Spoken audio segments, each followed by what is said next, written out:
எதிர்க்கட்சியாக இருக்கும்போது ஒரு பேச்சு, ஆளுங்கட்சியாக இருக்கும்போது ஒரு பேச்சு என்று கூறுவார்களே, அது திமுகவிற்கு சரியாக பொருந்துவது போல் உள்ளது சமீபத்திய நிகழ்வு. ரிப்பன் மாளிகை முன்பு துப்புரவு பணியாளர்கள் தங்கள் பணி நிரந்தரமாக்கப்பட வேண்டும் என்ற கோரிக்கையை முன்வைத்து கடந்த சில நாட்களாக தொடர்ந்து போராட்டத்தில் ஈடுபட்டு வருகின்றனர்.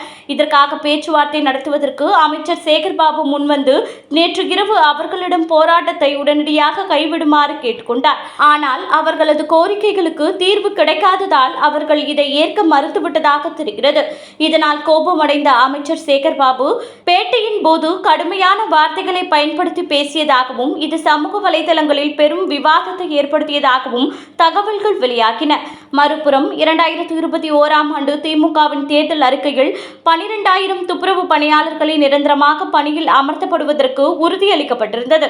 இது அவர்களது தேர்தல் வாக்குறுதிகளில் ஒன்றாக பிரதான இடம் பிடித்திருந்தது. ஆனால் தற்போதைய சூழ்நிலையில் அரசின் நடவடிக்கைகள் இந்த உறுதியை நிறைவேற்றுவதற்கு முரணானவையாக உள்ளதால் திமுக இரட்டை வேடம் போடுவதாகவும், அரசு தனது வாக்குறுதிகளை மீறி செயல்படுவதாகவும் பல்வேறு விமர்சனங்கள் எழுந்துள்ளன.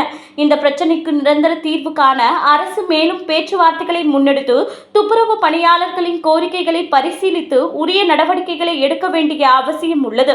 இல்லையெனில் இது அரசியல் கட்சிகளின் நம்பகத்தன்மை மீதும் பொதுமக்களின் அரசாங்கத்தின் மீதான நம்பிக்கை மீதும் கேள்வியை எழுப்பும் அபாயம் உள்ளது என்று கருதப்படுகிறது. எனவே இந்த பிரச்சனையை தீர்க்கும் வகையில் அரசு உடனடியாக நடவடிக்கை எடுத்து துப்புரவு பணியாளர்களுக்கு நியாயம் வழங்க வேண்டிய கட்டாயம் ஏற்பட்டுள்ளது.